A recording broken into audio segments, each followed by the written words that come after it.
Hello and welcome to the Ideas Pod. You may know Germany as an economic powerhouse in Europe, but here's something else about Germany. They like to spend within their limits. They like to be frugal. And this was the government policy since 2009, since the Great Recession. But yesterday, Germany made a big decision to remove that policy, what is often known as the debt brake. But what is this spending relaxation being done for? How will it shape Europe and Germany? And why now? These are the questions we're trying to answer in this session. And let me introduce my guests first. Mr. Bastian Schneider is a member of the incoming ruling party of Germany. And Mr. Adrian Haack is the director of KAS India. Welcome, gentlemen, to the session. Thank you for having us. Mr. Haack, let's start with you. The incoming German Chancellor, Mr. Merz, said last week that Germany is back. And the first thing that popped into my mind was, back to what exactly? What do you think the incoming Chancellor was talking about? I think I can only estimate what let's say, the deeper reason is for him to say that, but most likely it is a direct comparison to his predecessor. If we look at the incoming Chancellor, Friedrich Merz, he is a very strong personality with its own agenda. At the same time, he is also he is a proper European by heart, so he's always coordinating very intensively within European framework. But compared to Olaf Scholz, who was his predecessor, he is more someone who has an own agenda. Scholz didn't have that. Scholz was actually, in many cases, just following the Biden administration. And therefore, there was also a vacuum of leadership within Europe. We'll come to the leadership part and the strategic part of things, but I'd just like to dwell on the optics first. Germany had an election a couple of months ago, and the new parliament is taking charge next week. But this debt brake ceiling was passed yesterday with the old parliament numbers. Now, in a lot of countries around the world, they would say this is a sitting duck parliament, that this is not the parliament the people voted for in the recent election. So why was it necessary to push through such an important reform in this sort of a sitting duck period? Doesn't it not look good for Germany? Well, basically, it is an issue, of course. The main reason is the majorities in the new parliament will be different than in the old, and in order to amend what you call the debt brake, which is like the borrowing ceiling, which is enshrined in the constitution, you need a majority, a supermajority to amend the constitution, and it won't be easy to achieve that in the new parliament, and so they chose, or we chose to do it in the old one. It was contested in constitutional court, actually, with several motions, but the constitutional court ruled unanimously that it's illegal to do so, because up until the moment that the new parliament comes together, the old parliament has every authority, and so that's what happens. I get the legal aspects of it, but looking at it from India, I just feel like the optics is a bit messed up. Wouldn't you agree, sir?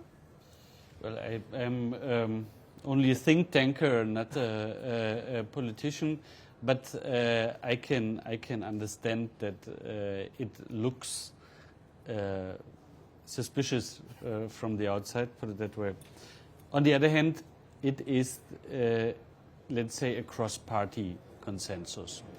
So what we don't have here in that case is one party using, let's say, a legal gap to implement their own agenda. It is actually a wide consensus among different parties from left to conservatives.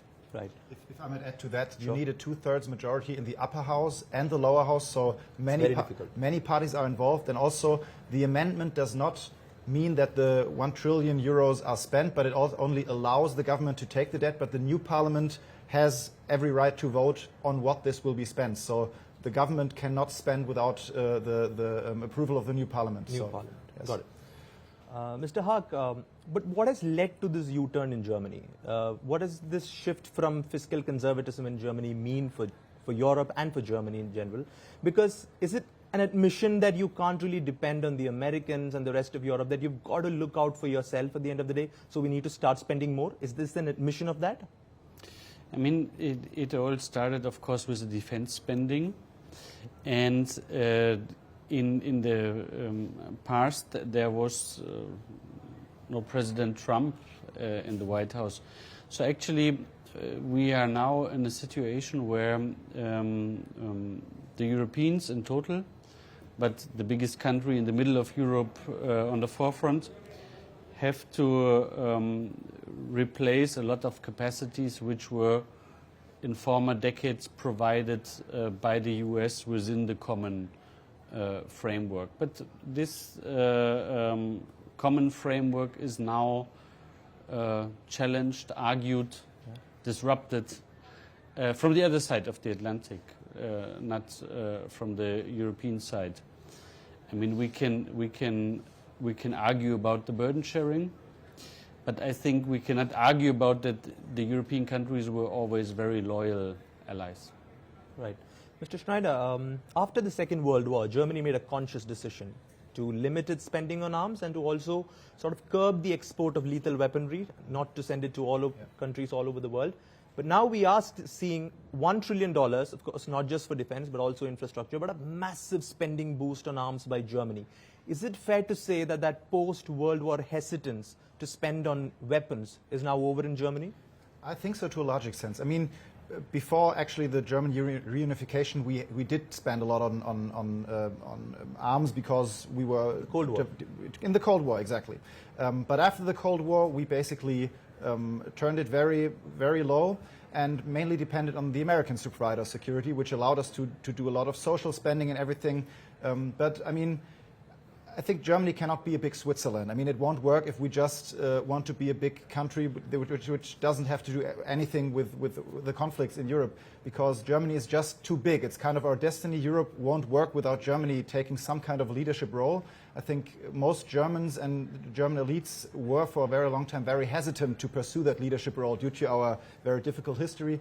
But now we see that our European friends and partners, they demand it. They say, Germany, we need you to step in and to do your part.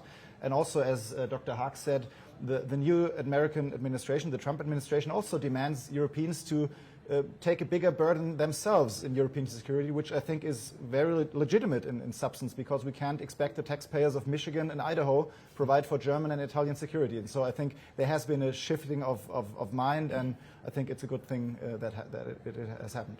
Yeah, just taking it on from there, when you say we can't depend on American taxpayers to protect us, essentially, are you saying that the Germans will take care of their defense themselves without the Americans going forward? Or is it a +1 situation where it's Germany and the Americans protecting Europe together? Which way is it going in the long term?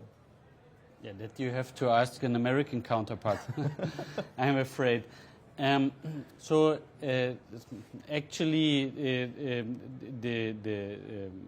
the framework we had in the last couple of decades, so having NATO as a framework of US and Canada on the one side and the Europeans on the other side, that was the provider for stability during the Cold War and beyond. So from my perspective, it was a well-functioning system. Of course, you can always argue if you have to recalibrate it, but the system itself was well-functioning. If it will be in place on the long run, this is of course something, again, the current US administration is disrupting, not the European side, but we are prepared, or we are preparing now, or let's say the German government is doing so, because European countries have a different approach. Some others might think now there's Germany replacing the US, and we can go on with a low defense spending. But it is very obvious if you look on it from the military perspective, there are certain capacities which were provided by the US and they have to be replaced. You can name them. They have a price shield, and this is actually what most likely the money will be spent for.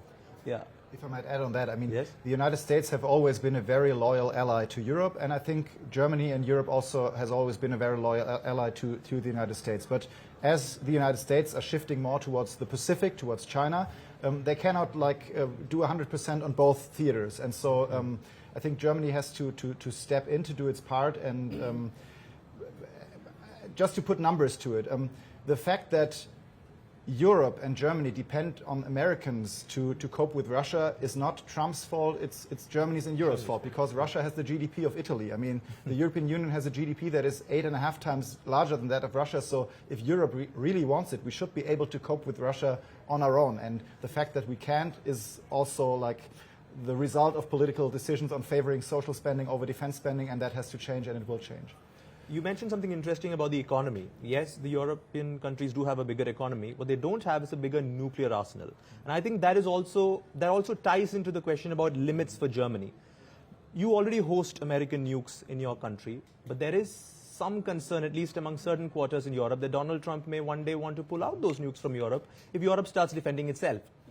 But there's another proposal on the table, which is that the French could maybe step in and extend their nuclear umbrella to other European countries. Do you think the French and maybe the Brits can step in and provide a replacement, or do you think the American capabilities are just far too impressive to be replaced?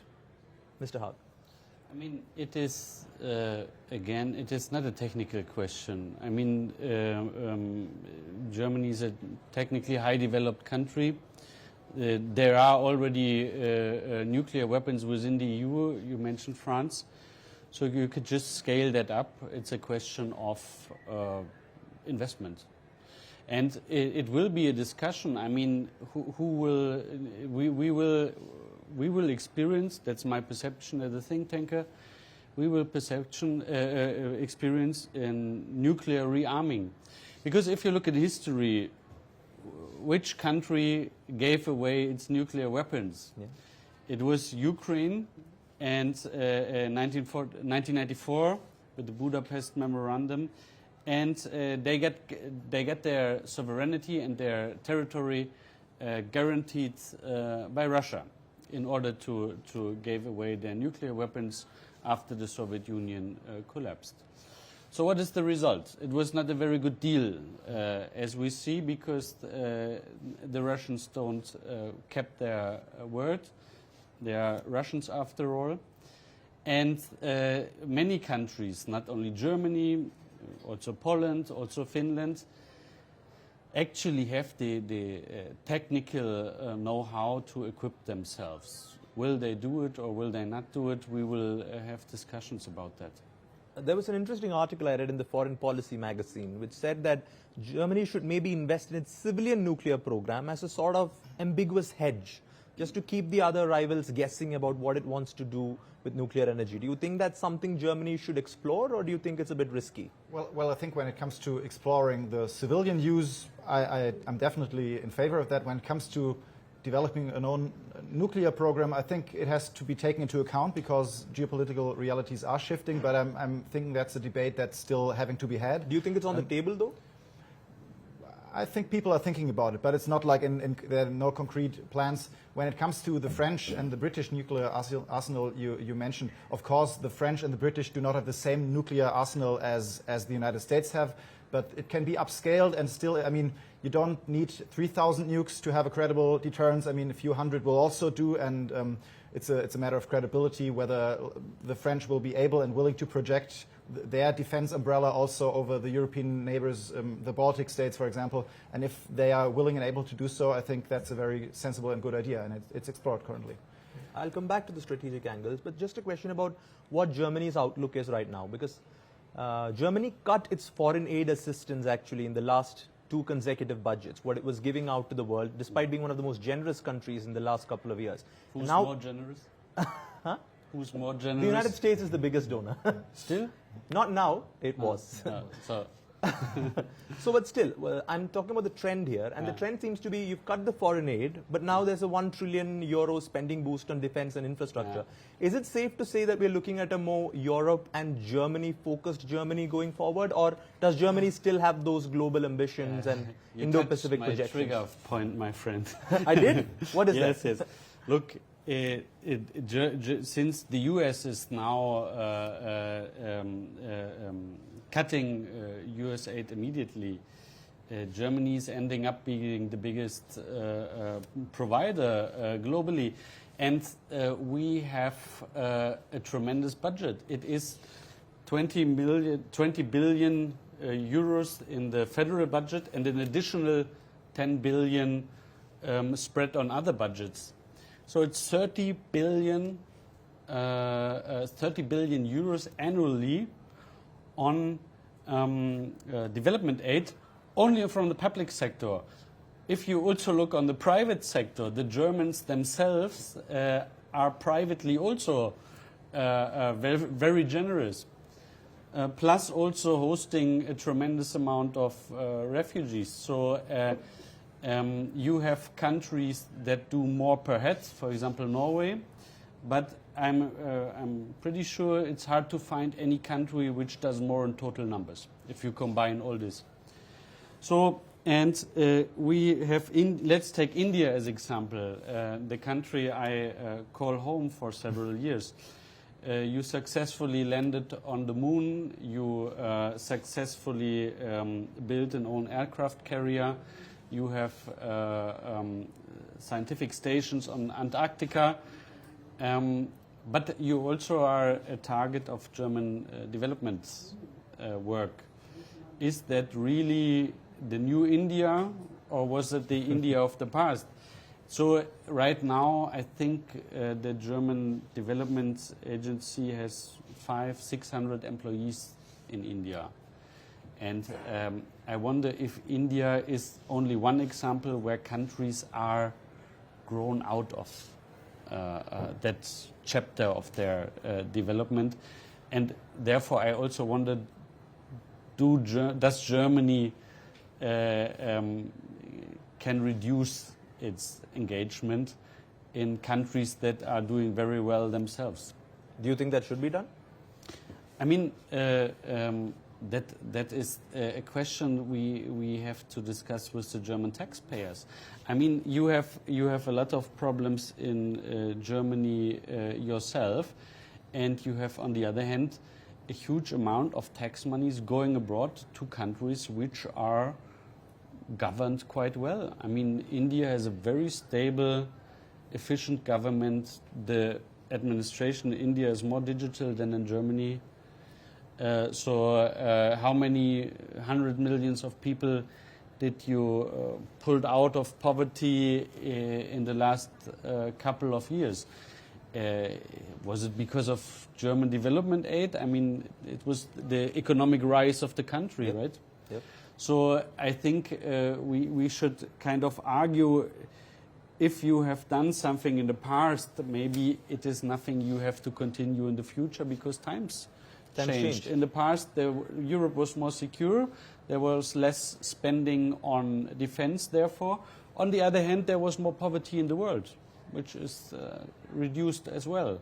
So maybe these shifts are just logical. Interesting debate there, and we'll take it outside the studio for now.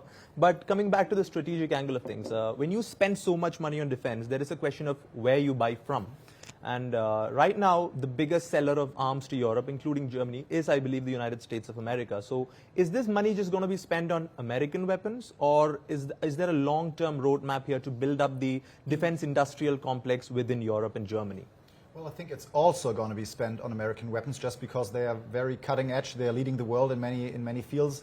However, I think what's happening, or what's happened in Ukraine in the last weeks, is also watched very closely, because if you buy weapons from another country, you also want to rely on that weapons to work when you need them, and not to have some other government, be it friendly or not, to be able to shut them off or to limit its usage. So I think that is something that has to be taken into account. And also, as you know, Europe, and especially Germany, also has a quite vibrant defense industry when it comes to submarines, for example. I think India and other countries are very keen on having that technology when it comes to tanks and something. So I think we have to balance it out. I think there are some arms that we have to buy from America, and we want to buy from America when it comes to F-35, for example, and we did buy some of them. But also we have to have this kind of, we don't want to depend on one country alone. So you have to look at what capabilities you want to buy from one country alone, and maybe be dependent from them when it also comes for maintenance contracts and stuff like that. And so I think Europe has to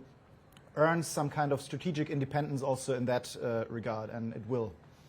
Now, if I'm not from Germany but Europe, and I'm looking at this move by Germany to increase its spending and to once again drive its infrastructure and defense growth, what is the message that Berlin is trying to send to those European countries? Like incoming Chancellor Merz said, Germany is back.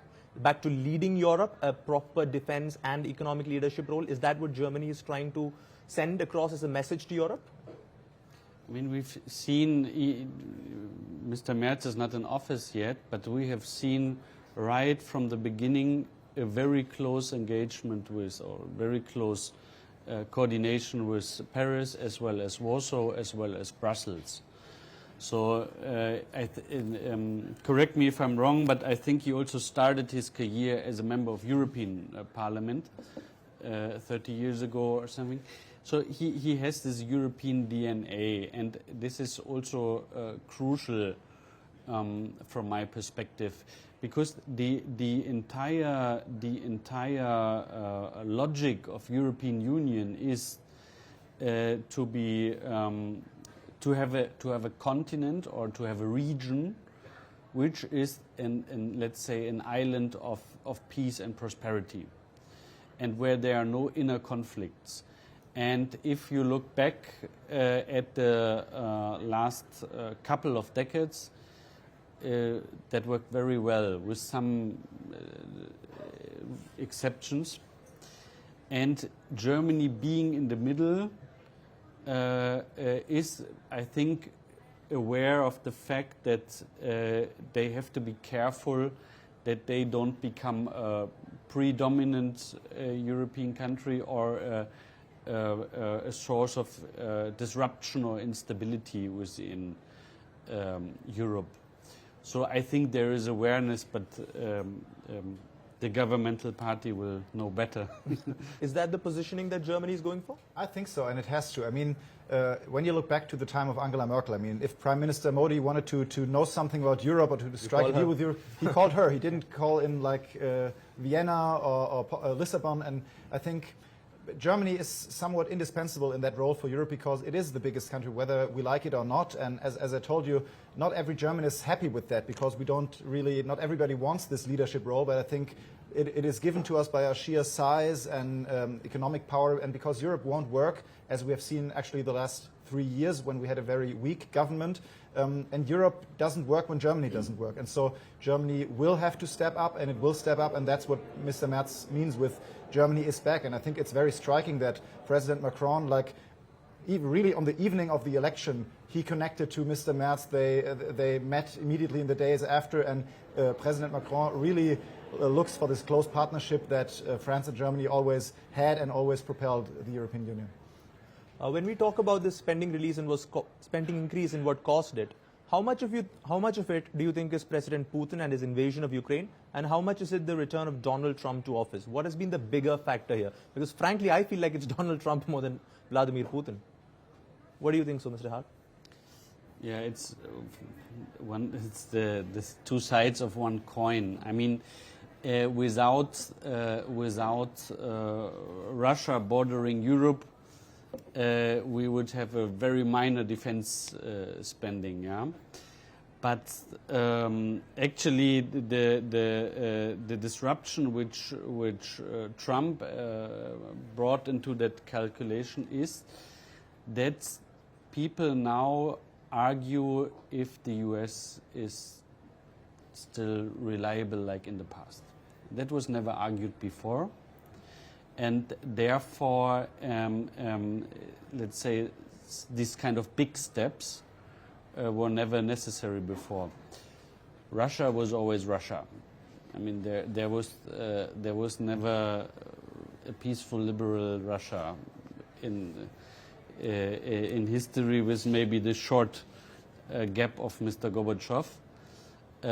But this is, let's say, constant, and it is just, let's say, the question how much of potential to escalate is on the eastern flank, and less the question if there is a threat on the eastern flank. Well, I think it's quite clear that Germany has always been an economic powerhouse, but now they're flexing their muscles, is how I would like to see this. And the way the spending is going to unfold is A, important, and B, I also think how German leadership decides to use that increased hard power and economic power on the world stage and the European stage. I think those are two very important things to watch out for. Thank you, gentlemen, for this interesting chat. Thank you for having us. Thanks.